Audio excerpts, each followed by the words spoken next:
Welcome to the Nuts and Bolts of Real Estate Podcast. My name is Joe Bauer, and I'm here with my co-host, Julie Clark. Julie, how you doing today? I'm doing good, Joe. I'm a little tired, though, because I somehow got nominated to be the girls basketball JV team assistant coach.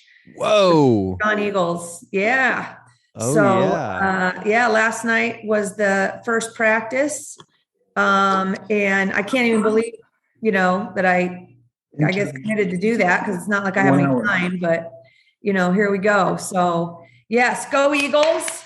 JV. Yeah. I think I started playing basketball when I was in middle school, which my girls are in. And I did quite well, actually. I actually, even believe it or not, could have got a college scholarship on basketball, but it wasn't as cool. Yeah, it wasn't as cool back then. So I didn't do it. I didn't do it. So tell us more, like what position were you? What are your specialties? What are you teaching? You teaching the jumper? Oh yeah, I was my specialty. I was point guard. And so because they have no clue, they can barely dribble the ball. They dribble it like up to their nose. You know what I mean? Yeah. We're just going to go with some basics, like how to dribble the ball and not, travel and all that kind of stuff. And then each girl will have like one shot, like just practice that same shot over and over and over again. So, you have one shot that you can make, right? You don't need to know everything. And we're hoping that we can, we'll just see what happens, but it'll be super fun. I can't wait to do that. So tell us again where you're at. Because I'm sitting in Seattle. You're in? I'm in Kauai. And Hawaii. Kauai, Hawaii. And the blurred background could actually be rain because it's nonstop rain for the last like 24 hours. I think Emily said we had like 2 inches of rain. So it's been monsooning, but it's all good. It's tropical, every time right? you go to Hawaii, it rains, right? Yeah. Speaking of tropical, we have our new friend here, Lazaro Vento, who is in Miami. What's up? Hey, how's everybody doing? Lazaro Vento, also known as Brickle Cigars, here in Miami, Florida.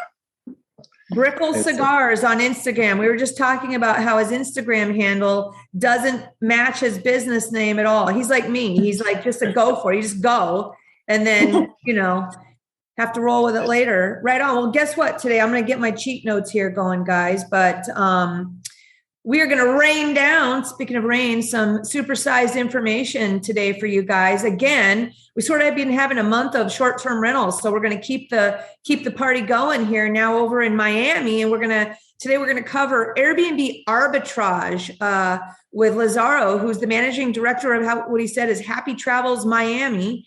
Not only are we going to talk today about how to grow an Airbnb business, but also how to add on things such as rental cars to supersize your cash flow. Super cool thing that Lazaro's doing. He's going to let us know about that today. So thanks for joining us all the way from Miami. You're welcome. I'm glad to be here. Now, is it true that it rains every day at 3:00 in Miami, like a thunderstorm? Because I feel like I used to go to West Palm Beach for real estate, multifamily stuff. And every day at 3:30, I felt like it just torrential downpour. It's pretty common that afternoon storm is pretty common. When the Gulf of Mexico kind of heats up, you get that rain. I hear you. Well, let's just jump into it. Joe, kick us off with the first question and we'll see where we go today. Yeah. First question is we'd like to get to know our guests better. So if you could share how you grew up, where you grew up, and how it led you to this business of real estate, we'd love to hear it. Sure. So I was born in Cuba, but I grew up here in Miami. I pretty much never left South Florida. I actually worked in the car business most of my life since I was 21. I got recruited to work for Rolls-Royce of North America as a product specialist and a Bugatti product specialist as well. And I did, along with BMW stuff as well. And I did that job. The only way I got that job is somebody else had died. So they were like those jobs like people keep till they die or they go off into the sunset. At that point, they were looking for a young guy that spoke Spanish, and you had to look good in a suit, and that's what they were looking for. And the company hired me because I spoke Spanish, and they spent a lot of money training me because I was just a kid from the streets of Miami, and like voice training, all kinds of stuff. So Wow. just to get it just right. And I did that. I did that job until I was like 34 years old. And around that time, I started like evaluating my life. I mean, at 21, I was making like 300K a year, and I thought I had the world, under control, driving nice cars and kind of living the Miami lifestyle. But that type of stuff gets old pretty quick, especially, you do it in your 20s. Once you get to your 30s, you start wondering, like, what's going to happen when I'm 60? And that was kind of one of my fears, because like a lot of the guys that worked with me were much older than me. And, they've been divorced 3 or 4 times. And it wasn't like the best environment. And so interesting. We didn't know you were going to say all this. I feel like we're having like a kind of like an intervention, like, hey, everybody, money's not everything to make you happy, moment here. Thank you. Well, that's an important thing. I started looking for something else, like anything else. So I started reading books, and one of the books that really like struck my fancy was The 4-Hour Workweek by Timothy Ferriss. That's one of the books that along with The Richest Man in Babylon, I read those 2 books, and I was like, and there was a specific like story in the 4-Hour Workweek that I decided right then and there I was going to quit my job. Like I was like, what's the worst? Because that story is like, what's the worst that could happen? And I was fairly successful in that business, so I figured, well, nothing really bad could happen. So the reason why my name is Brickle Cigars is because I decided I like cigars, and I said, well, why don't I open up a cigar shop? And I'm like, that should be good. I had some money saved up, so I thought I was pretty bulletproof. I think I had a little bit over $2 million saved up at that point.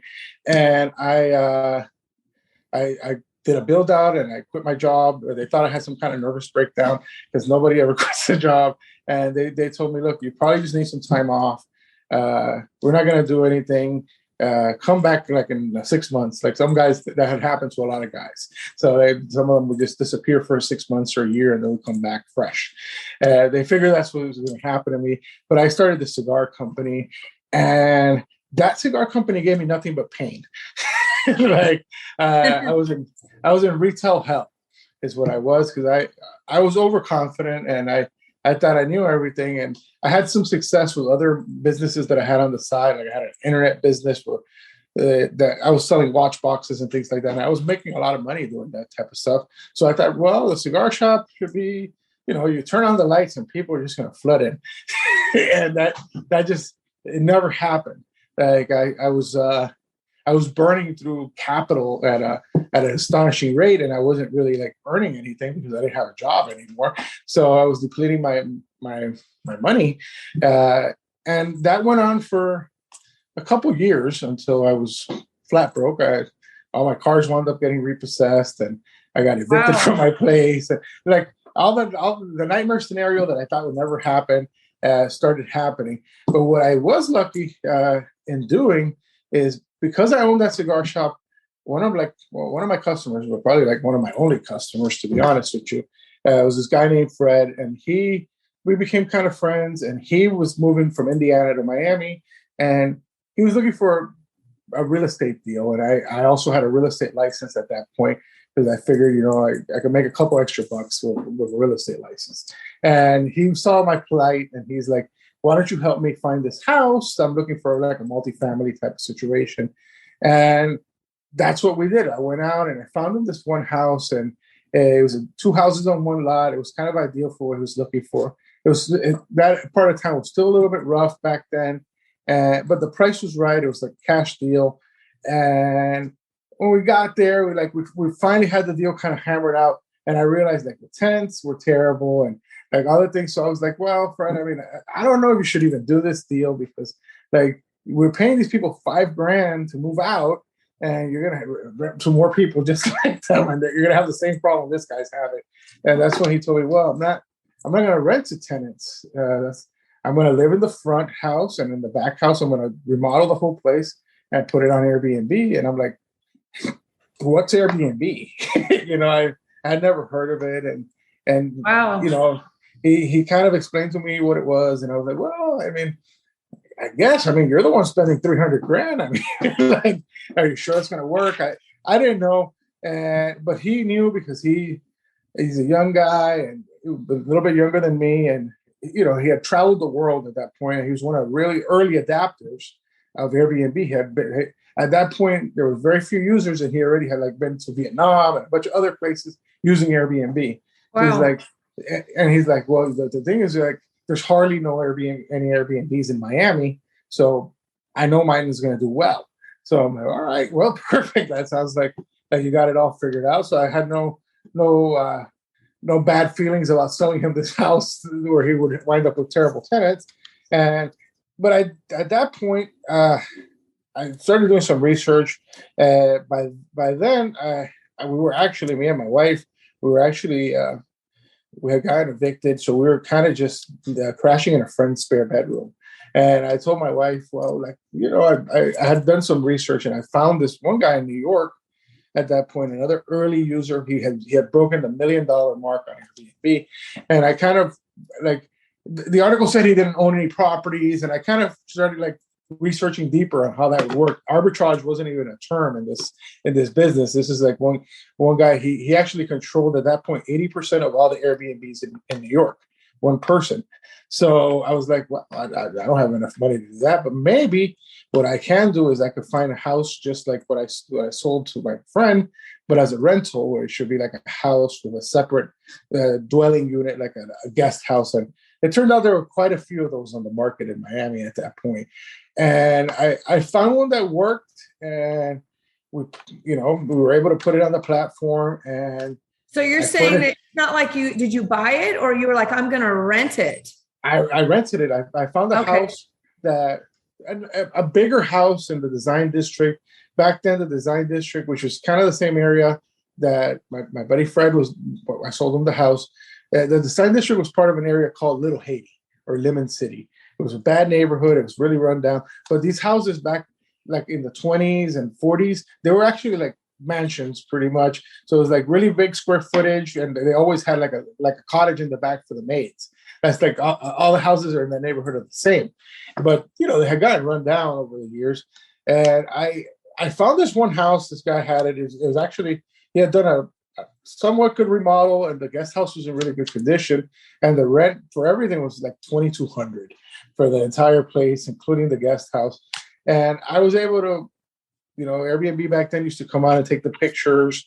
And the moment I put it on the platform, I was able to rent it for my first reservation was actually a little bit of longer reservation. It was a guy who was relocating, and it wound up being a little bit over $1,000 over my total expenses for the house. So, that now, I had to start reevaluating a lot of things because I didn't think it would be that successful, but I thought, well, maybe we could we survive, or cigar shop maybe survives, because now we don't have to worry about housing and things like that. And was my very first Airbnb experience. And right away, and the house right next door ended up having a for rent sign too. And I had run out of money. I didn't have any more money to rent that house, but I figured I'd call the number anyways and see if I could talk to the guy. And it turned out, or gal, and it turned out that the guy, he was a big BMW fan. Me and him got on the phone and we started talking. And since I had worked for BMW and Rolls-Royce for so long, me and him kind of developed. He was a guy from South Africa. We developed a rapport. And he decided to come out and meet me. And he told me the house had been rented already by somebody else. All these things, and I'm like, well, you want to come hang out? I live next door. We'll talk for a while. He came out and we talked about what I was doing and what I was, I think that his house would work just the same. And I explained to him, I don't have any money right now, but if things change, I would love to rent the house from you, and if your tenants don't work out, and maybe work out a deal. And as luck will have it, his first tenant, because instead of renting it like the guy who rented me, he broke it up to maximize his cash flow. His back house, he rented it to one person, and the front house, he rented it to another person. And within a week of that person being there, something happened, and they gave him back the deposit. So he called me up and he told me, "Are you still interested in this deal?" I'm like, "I still have no money to give you." And he's like, "Well," he sounded like, "you're going to be able to figure it out. You want it?" And I go, "Sure." And he just sent somebody over to give me the keys to the house. Wow. And, I mean, it sounds like, the moral of the story there is that you never know what's going to happen, right? I mean, that how important building rapport is with people, no matter what business that you're in, whether it's selling cars or cigars or Airbnb rental arbitrage with these landlords, that connection and that, your effort of going for it anyways, that's such a good reminder to people, right? That the limiting beliefs that people have get in their way, right? And that's one thing I tell all my students, because I do teach people how to do it now. And, I find like a lot of them, they have, at that point, my credit score was 493. I'm like, you have a 780 credit score. You have 30 grand in the bank. And, and you're scared to call people to get houses. So, I mean, I was calling people when I had $0 in the bank and I had a 493 credit score. I'd just been evicted. And I was able to land a few landlords that owned that one guy. That's a guy from South Africa. It turned out he owned like 50 houses in that neighborhood. Oh man! So what wound up happening is every time somebody would move out, he would give me first shot, and I would look at the house and I'll be like, "Well, that's good." And another lucky thing is the person who moved into the front house in that of his. She was studying to be a police officer or something, and she couldn't afford her rent anymore. She didn't want to be evicted. So at that point, I did have a couple grand because I had been renting, and she told me, "If you give me $2,000, I'll walk away from my security deposits if you're willing to take over my lease." And I called the guy from South Africa. He's like, "Well, I'm not giving you her security deposits, but if she is willing to do something like that, you can keep the house." Interesting. Well, there's a tip for all you guys. Follow the, eviction notice filings or something like that, if that makes any sense, and call up those landlords and make your pitch, right? Yeah. I mean, right when they're feeling irritated about the whole thing. Let's talk about that for a second. First of all, I want to back up for a second so everybody can follow us. What exactly is what we're talking about is Airbnb arbitrage. You're not buying these properties, you're renting them. So we'll just scoot it back here and tell us exactly, for those that aren't sure, what your business is, the Airbnb arbitrage. So it's a pretty simple business. Basically, what we're doing is we're taking a property and we do a standard lease. One thing I also started early on, because a lot of people, they think they're secret agents. So they won't tell a landlord anything and try to put their property on Airbnb. And then they wonder why they don't have any success, because the guy finds out and he evicts you. Early on, like every single one of them, I always told them, "Hey, we're going to do Airbnb. We agree on a base rent. Let's say your base rent is $2,000 a month, just to have an easy number. And then you look on Airbnb and you see that you can rent that property for $250 a night or something, or $200 a night. So now you have a spread between the base rent and the nightly rate. And that's the arbitrage play, where you're making over the rent. And another thing that we do with these landlords is we also, as an additional incentive in arbitrage, is we tell them we'll take care of some of the standard maintenance that most tenants don't take care of, up to a few $100 as a sweetener to make these landlords transition over to us. Because how do you if what's the minimum spread you're looking for? Because if it's not booked every night, you got to pay your $2,000 a month for sure. So if it's not booked every month, do you use well, I know that I'll have it occupied 85% of the time or 90% of the time, or that's the formula right there.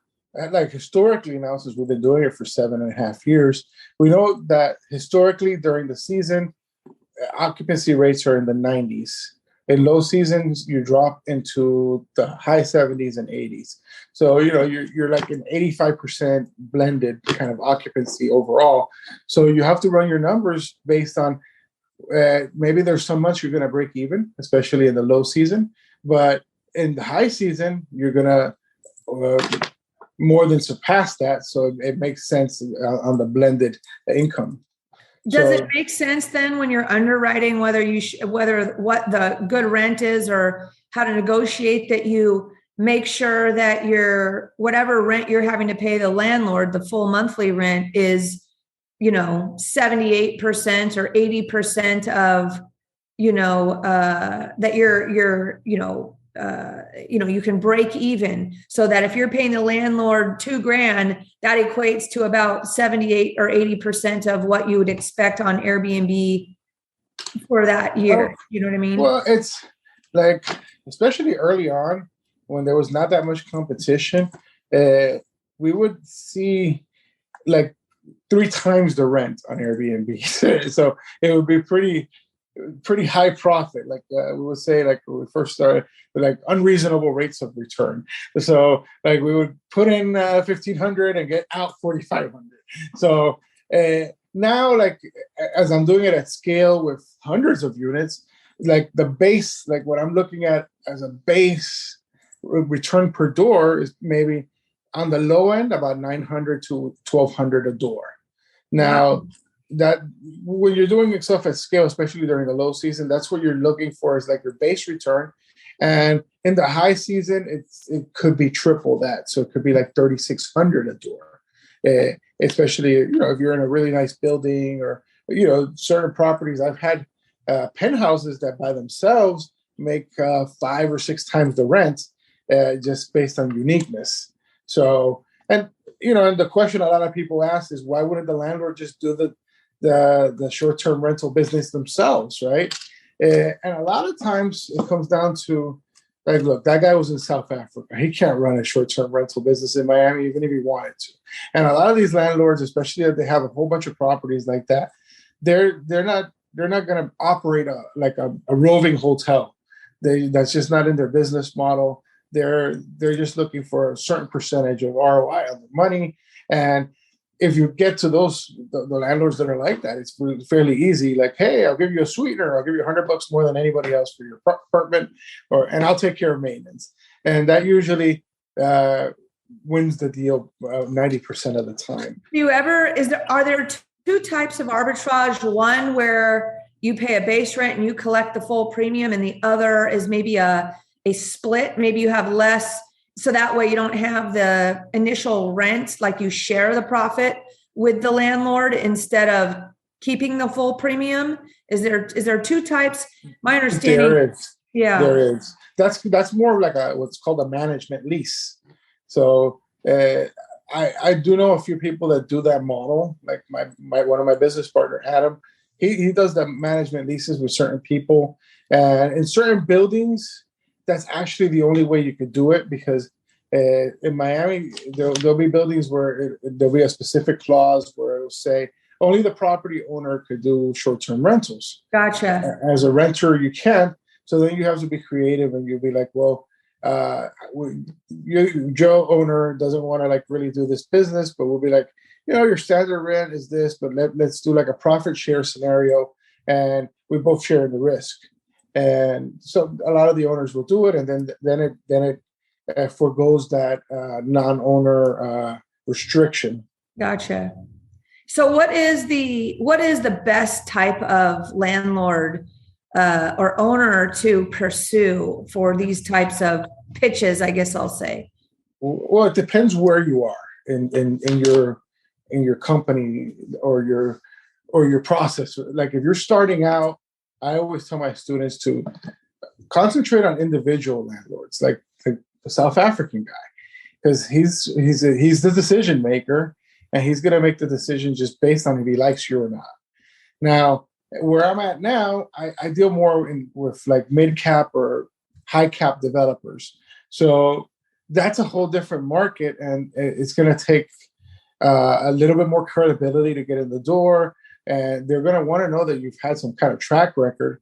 Like my biggest deal, which we'll talk about it, we did a 52-unit lease in an apartment building. So we leased 52 apartments in one apartment building, which is, and that was a deal. Like it was funny how we found it. we were already expanding our business, and we were like, well, we're looking for something a little bigger. We want like a floor in an apartment building. Like let's look for that. And we're like, we're having a hard time finding something like that. And I'm like, well, we gotta like keep our eyes open. And one day we're having tacos at this taco place, and I look up and there's like a lease sign on this building that was right across the street that said 4 months free on the building. I'm like, well, that's the sign we've been looking for. There you go. Those guys, I'd never seen anybody wanting to give 4 months free rent, and especially in a brand new building like that. And it had turned out the building was it was new, but the area still hadn't turned around it, so they were a little bit early, and they were having a hard time leasing up. So we just reached out to the developer, and they wanted to do it, and they already have been approached by Saunders. I don't know if you've heard of Saunders Stays. They're the biggest short-term rental company in the world, and they're like, well, we want to do it, but we don't want to lease a floor. We want somebody to lease 52 apartments. We should they have some loans and stuff that they need to reach a certain lease up to Right. be able to get money from their bank or whatever. So they wanted one quick lease up to because they were building another building a few blocks up, and I think they needed to reach that cap before they got another round of funding. That's a really large cap developer. They're like second or third largest developer in the United States. So and those deals go down to credibility. You already have to have something. They're not going to give you a deal like that if you have like 2 apartments. I'm curious to know, like once that developer got leased up in their building, right? Mm-hmm. Did they start scaling back on the Airbnb and flip them to traditional rentals? Well, we actually I feel like the financing wouldn't be as good there's got to be some sort of weird financing thing there. I don't know, but it feels like I don't know how they do it. But on that deal, we actually got paid to leave during COVID because of the shutdowns, and because we actually had like a real commercial lease. Certain like recession triggers and things got triggered because of COVID, and all we could do was this one developer. He had a lot of exposure in short-term rentals because he had started doing it in a lot of his properties, and when the music stopped during COVID, nobody had to pay him rent because that's really, really specific on the lease that if there's like a national emergency or a percentage of recession, lease payments stop. So you have that on your lease? Yeah. Well, it was kind of a standard lease that they already had. And It made everybody feel comfortable, and the whole thing is he had been doing it for a long time. So none of those things had ever been triggered in like 10 years. So it was really comfortable giving a lease like that, and it made you feel real comfortable paying him a premium because, hey, if something really bad happens, you can walk away and not pay. And it never had happened. And let me ask you a question. Have you now worked that language, now that knowing that happened, into your own leases with other even smaller situations? Yeah, you need to have stuff like that in your leases, just national emergency clause and things like that, just so you have a way out of a situation like that, because our rent there was $150,000 a month. Hey guys, it's Julie here with a quick break from the show to discuss an opportunity some of you may have interest in, which is to work more closely with me. On almost a daily basis, I get calls from investors and brokers, both new and experienced, asking me for guidance or advice. I love helping you guys out, and it keeps me on my toes too. So with that said, I wanted to let you know that I have a private broker coaching community called the VIP Education Community. And the best part is that it's 100% free. That's right, it's free to join. So whether you're a traditional broker or a broker investor, my VIP education community offers personalized one-on-one coaching from not just me, but also from my experienced broker friends with expertise in all disciplines of real estate and real estate investing. We'll teach and share our modern marketing strategies, our tech and lead generation resources, plus teach you how to identify or offer up opportunities for yourself or for your clients using techniques such as seller financing, lease options, land entitlement deals, BRRRR investing, flipping, multifamily or commercial coaching, whatever you like. We've got it all covered for you. The future of real estate is changing fast, and to stay in the game, it's time to learn about all the options you can offer your buyer and seller clients, as well as, if you want, learn how to use those skills to grow your own real estate portfolio. If you'd like more details about joining my VIP education community, reach out to me at julie@seattleinvestorsclub.com or text me at 206-910-2985 or just send me a Facebook message. My new favorite phrase is community equals confidence. So let's navigate the future of real estate together. Now, back to the show. Well, let's back it up, because that story is probably something that's not relatable to everybody until they get to, a certain point. So I'm going to back it up a little bit and, talk about like how you find these properties. Like we said, maybe like you said, that's, how would you find just a regular old getting started? If you were getting started, what do you tell people to do to find properties? My favorite model, is driving for dollars. Like I tell a lot of my students, find your neighborhood and drive around. There's usually there's a few things that you can do: driving for dollars, or you have to recruit a few agents. Your first thing is drive for dollars. Like let's say you decided, you looked at Airbnb, and this area near you has demand.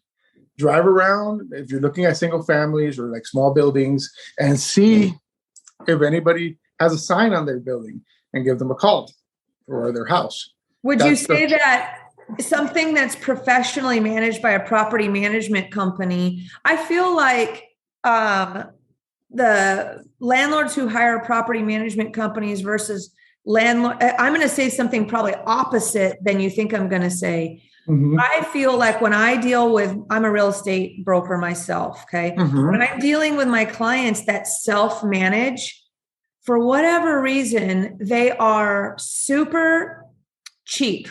Okay. Or they want to control everything, or they think they can do things better than, letting go and letting a management company. There's a lot of mom and pop. It's probably the opposite of what people think, that the mom and pop people who are using property management companies might be harder to work with or get access to than the mom and pops who self-manage. And I'm interested in your take on that, because I feel the self-managed people are actually less likely to let go of the control versus the people that are already let go of the control with a management company. It's just that, you got to cut a better deal with them. You got to pitch to them a better deal than they're getting at their management company. It's hands off is why they hired the management company, but they're paying a big fee, and they don't want to do the work, right? That seems to me like it would blend in well to the arbitrage business. Like, hey, I'm still going to handle everything for you. I'm even maybe going to cover a little bit of your costs. You don't even have to pay for property management, and you get hands off without the tenants and toilets. Well, that is something that you could definitely pitch for sure. Like my favorite type of developers, especially, are like middle of the road developers, guys that have, let's say, a few small buildings, like an 8-unit or a 12-unit. And usually those guys, if they have a couple, they're going to use a property manager, but it's going to be more like a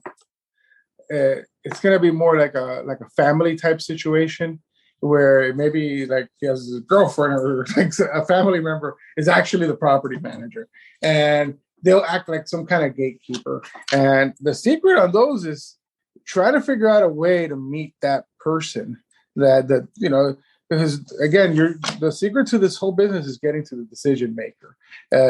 Because especially if they have a few small buildings, they're going to think they're real big shots already. Like, hey, I have 40 units, and I have a couple girlfriends. That's the way these guys think. And the girls or whoever answers the phone, and they'll be like, oh, they're too busy. And you have to figure out a way to, like, hey, like one guy, he had like a 36-unit building, and he had like, we called him a few times, and he's like, nah. The girl was like, no, we're not going to do any Airbnb. That's crazy. And I'm like, but you have a sign on your building that's brand new that you'll take Section 8. That's crazy. Yeah. And, when I put it like that, I'm like, let's all meet. And as soon as we met the guy who actually built the building, he's like, well, I'm not going to give you a bunch, but I'll give you 3 to see if you could pay and see if this is as a headache for me. Because, he had other tenants in the building. And the moment he saw it was real easy and he got his rent paid on time, he right away, he was like, well, we really have like 10 more. You want them? Like, that's what winds up happening almost every single time. And somebody starting out to put a deal like that together, because it's just like finding that smaller developer that is kind of like a hybrid of like using a management company, but they're actually kind of running that management company themselves. You see a lot of those here in Miami. Gotcha. So how do you what's the capital intensity, not for the 50 units or anything, but just for people getting started? Like, do you negotiate free rent up front to, help ease the pain getting started because you got to buy furniture? How furnished does it need to be? How do you protect against, that, or what do you do to help with the initial capital cost when you're getting started? Well, that's one of the things that we try to do. Either there's a few things you can negotiate on, right? You don't ever really want to negotiate on the monthly rent amount, because that correlates directly with the value of their property, because they're using the income approach. So what you want to try to negotiate with is like how much, like in Miami, a lot of the landlords always wanted like 3 months up front, first, last, and security. So try to get them to do it with just your first payment. Then you use what you normally would have used the securities to furnish the place, and now you're cash flowing pretty quickly.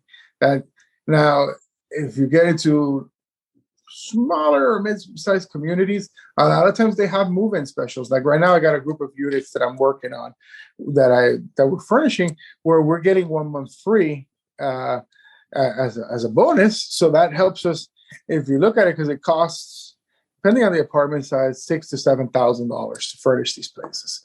And if the rent's $3,000 and they're giving me, a month for free, a real month for free, because some communities, they'll tell you they're giving you a month for free, but it's really not real. They're like, well, it's because your rent's supposed to be $500 more or something. That I've seen a lot of that. But a true month for free would be like you pay your first month, and your second month you have 0 monthly payment. That's a true month free, and that helps subsidize the cost of furnishing an apartment. And then you could get maybe a larger position, because instead of only getting 1, maybe you get 2 now. Or if you're thinking of 4, you could get 8, because you're saving some of those costs, and it's getting you in at a lower price point. So where's your risk? How do you lose money? For people getting started, because you're established, so it's a little bit different for you at this point, or maybe not, but what's the risk in the arbitrage business? Obviously, let's put COVID aside and what happened with COVID, although maybe we shouldn't, because it could happen, again, here we are with another variant or whatever's going on, maybe putting something in your lease that maybe protects you in that sort of situation. But sort of putting that aside, where's your risk, or where's the risk for people on Airbnb or arbitrage? Well, it's really a low risk business because it's highly forecastable. That's what I really loved about doing this arbitrage business, is because once even if you're new, you could see what everybody else is earning if you just do a little bit of easy math. When you look at the competitors on the platform, you'll be able to see how much they're renting per night and what percentage of nights they're booking just by looking on their calendar. So in that sense, it's one of the easiest business, because when I opened my cigar shop, I spent $300,000 before I knew I would make anything, and that was a bad idea. So in this business, if you're new, all you have to do is see what the competitors are doing, see where they are. How I expanded my business quite a bit is I actually found that there was one building that had a high number of Airbnbs early on. So I knew that building had to be allowing it somehow, right? Because they weren't trying to hide where it was. It was just you would put the building name and it would show up on Airbnb. So that's research that you want to know. And I went over there and I wound up being able to, between me and one other guy, we leased like 35 apartments little by little, because nobody was even thinking about doing it at that scale at that point. And I got lucky. Back then, there was a company that would, I'm just sad for people that are starting now, but there was a company that would lend host money, like based on their hosting income. It was called Clearbank back then. And they started like reaching out to hosts that had, they said the largest host in the world. And at that point, I thought I was one of the largest hosts in the world because I had 8 properties, and these guys were reaching out to me and they're like, "You're one of the biggest hosts in the world with your 8 properties. We're willing to send you $100,000 so you could grow your hosting business." I'm like, this has to be a scam. But they sent me the 100 and that's how I was there. Then I went in like a shopping spree in that one building where I was like getting unit after unit after unit. Because so does that company exist anymore, or any type of hosting lending companies exist anymore? I haven't seen any anymore.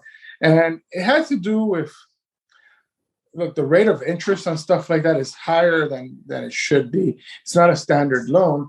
But like for somebody that I knew the returns, I was like, well, if I'm making, at that point, we were making 3 or 4 times the rent, and these guys are charging like a premium. I think it was like 15% on the money. Sounds crazy. It sounds like a lot, but I knew that if with their $100,000, I could make 300. So like, right. It was a no-brainer mathematically for me. But I think it had to do with usury laws that those companies kind of went under, because it's still 15% on a really short-term loan, like a 6-month loan or something. Well, let's keep going here. So tell me about Turo. What is Turo? How do you use it? What tell us about that? Well, Turo is pretty interesting. I've gotten into Turo about 7 months ago now. And the way it works is kind of Airbnb for cars, really. Like basically what it basically boils down to be. And what I do is I go out and I finance a car, usually with no money down. And it's another arbitrage play. Let's say my payment's $600 a month or $700 a month, plus a $200 insurance. Now I have a fixed cost of $900. And I look, and the car rents for $100 a night on the Turo platform. Now we know if we get 20 nights, we doubled our monthly payment. And if you do it right, you get a good number of really good cars. And now you have to, you could like switch you could drive really nice cars for free. So there's a big win-win in that sense. And I do have a bit of an advantage because of the time I worked in the car business. I've been able to, that's why like Axios and a bunch of people, because it's highly unlikely that you could like buy 30 cars. And I wound up buying like 30 cars in like 60 days. Do you attach those to your Airbnb somehow, or how does it blend that business together? How does that work? Yes. It's a great business to blend with the Airbnb business, because what I found is I use a software that kind of auto messages my guests.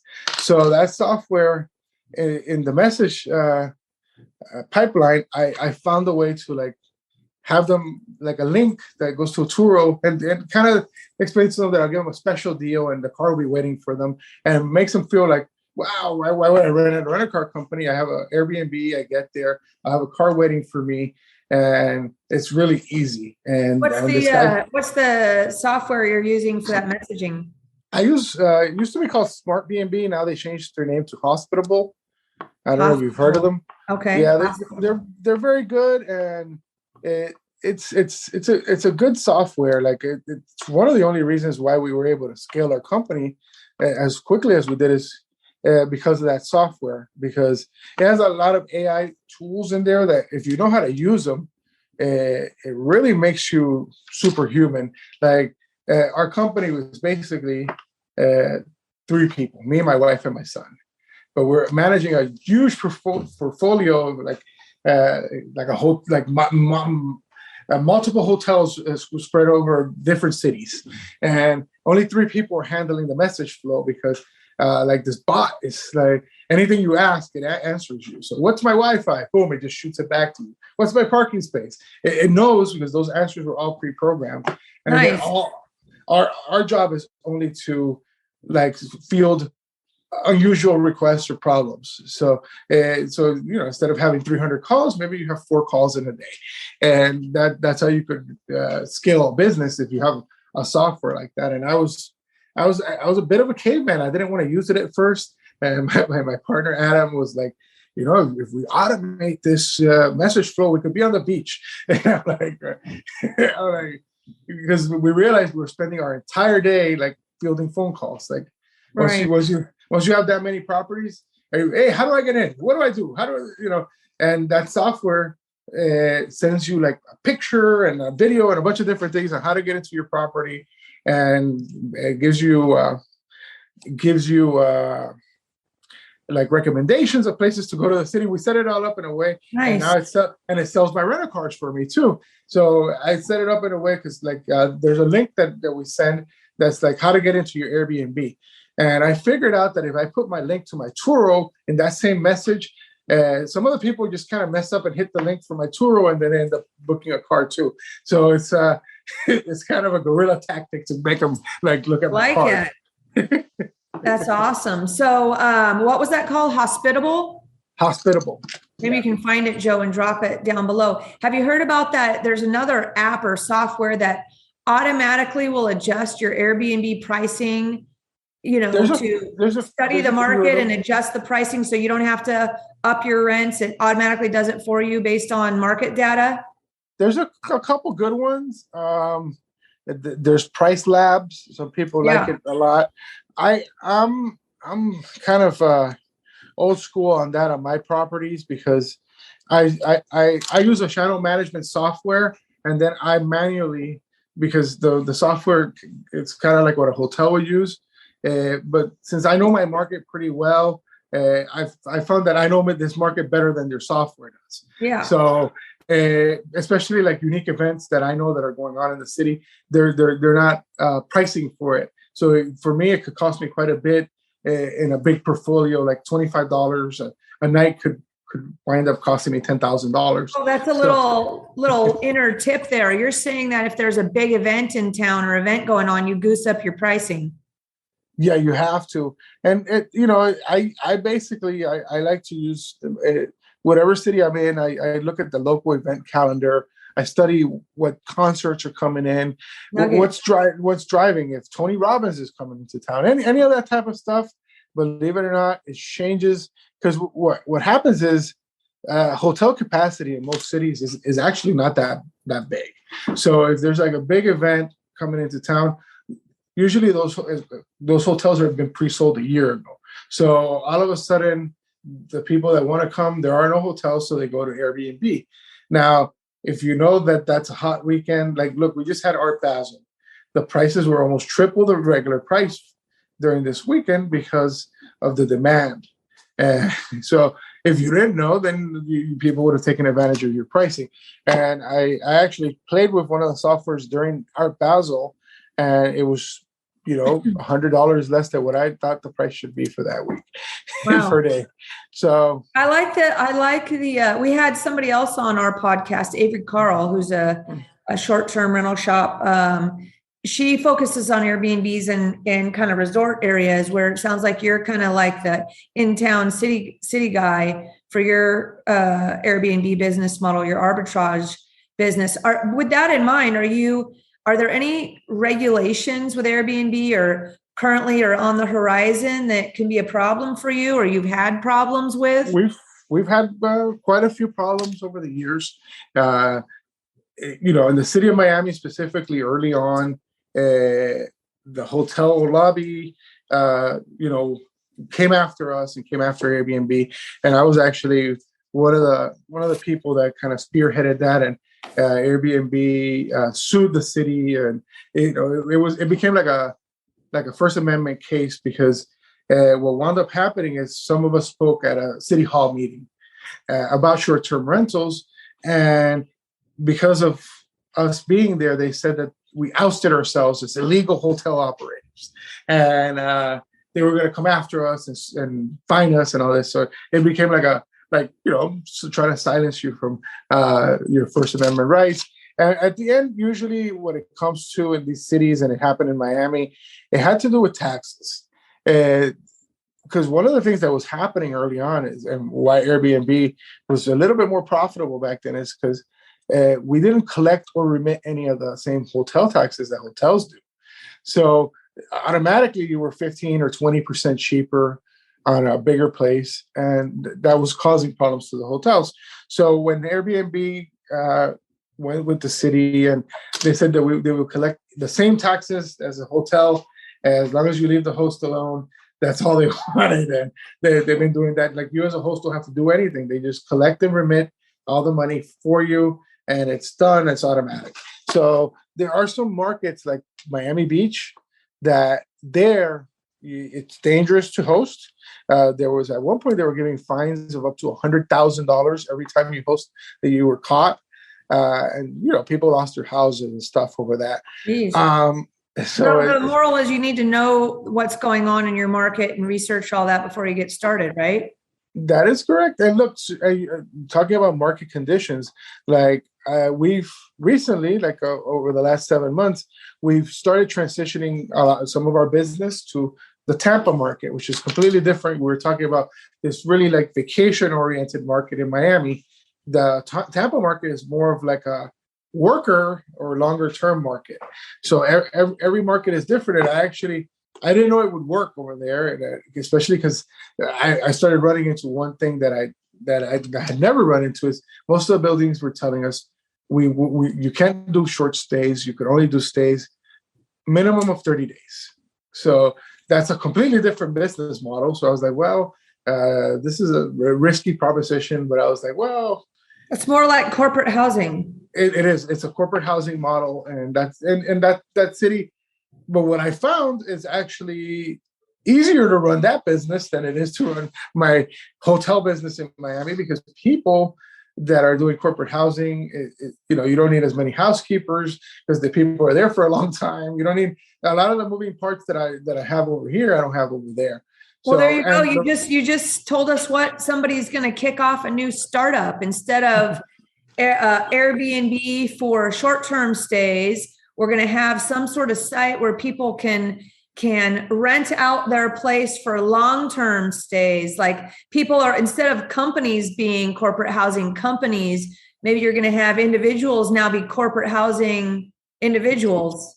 Well, and trust me, Airbnb already has their finger on the pulse of that. So if you look right now, Airbnb has that long-term price as an option, where hosts are putting their places as 30-day stays at a standard, like let's say $4,000 a month, like a corporate housing company would do. So they already, because there are some people trying to move into that market, and Airbnb knows it. So I think they're trying to put them under before they get started. Interesting. And that corporate housing model is very profitable. And Airbnb bought Zeus Housing, which is one of the largest corporate housing companies in the world, and they know how, that's a very profitable business model. And I'm glad I got into it. Like I was a little scared, and I had to take a commitment of. I went over there and I took a commitment of 14 apartments from this one building, and it was that or nothing. And it was like some apartments that the Raptors were renting, and they were leaving back to Canada or something. And I happened to walk in. Sometimes I say I'd rather be lucky than good, because I walked in the day that they had already said that they were not renewing their leases, and this building was like, oh, what do we do now? We have 14 apartments vacant. It's going to take us a few months.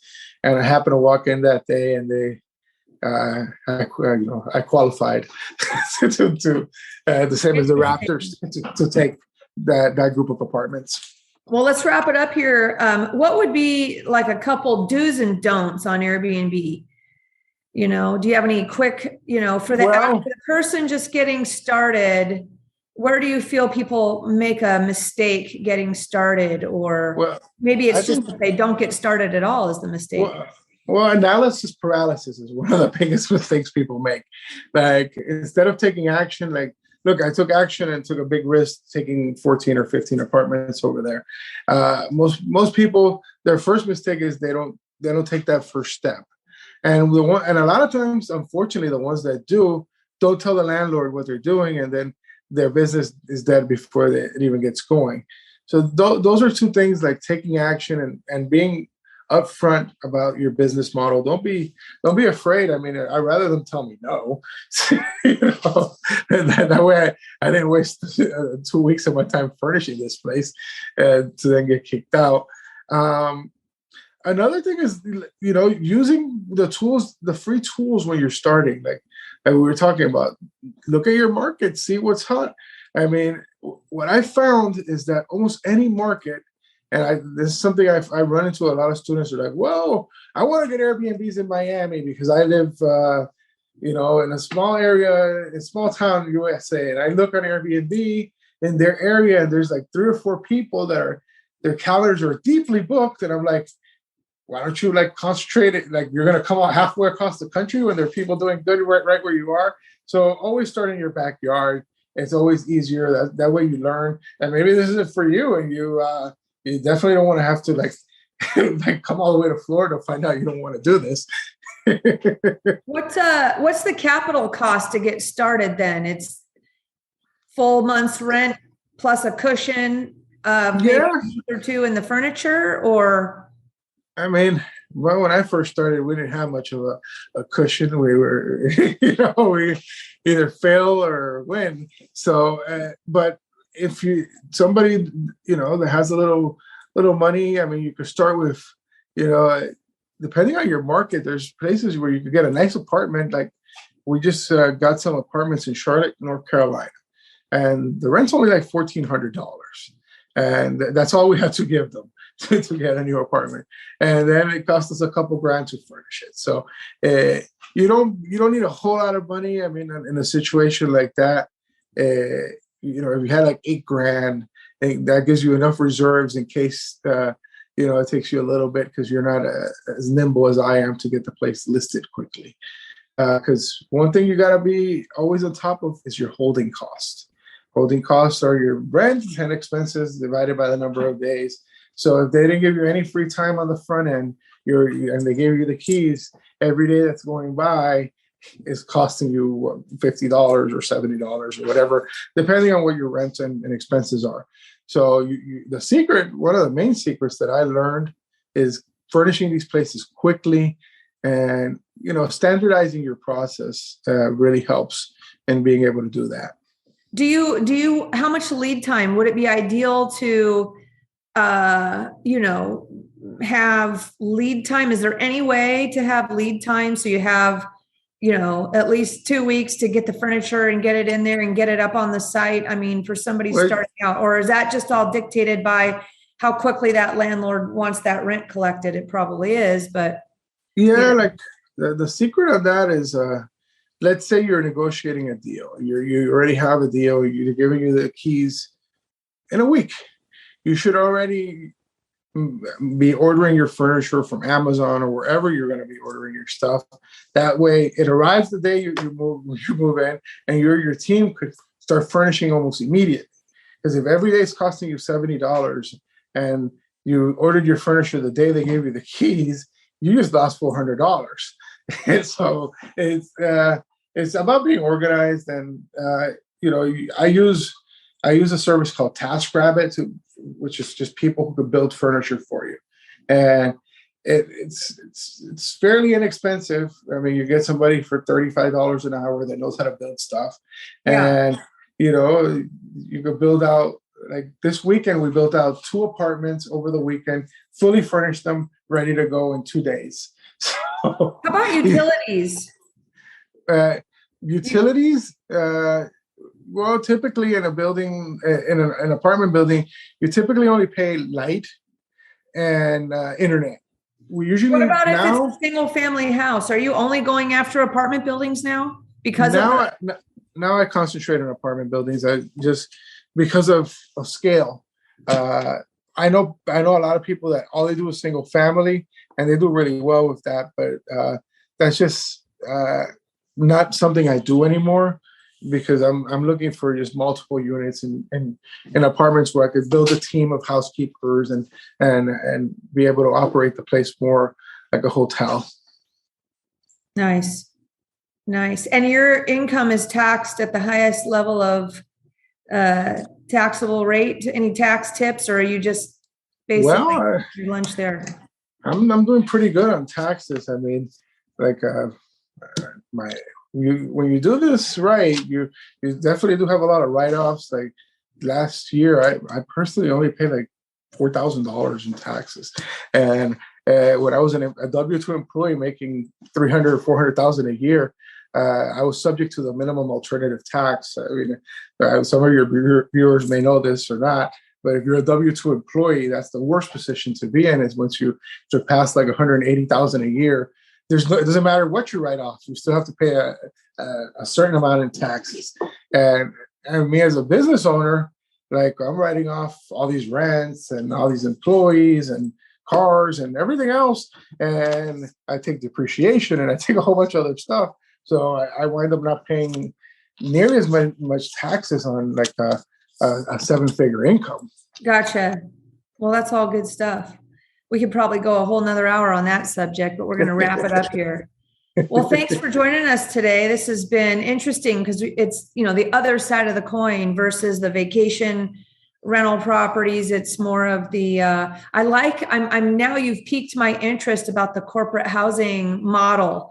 I feel like I want to follow that to see what's going on there, because it does feel like for some reason there, in some ways it could be, I don't know, are the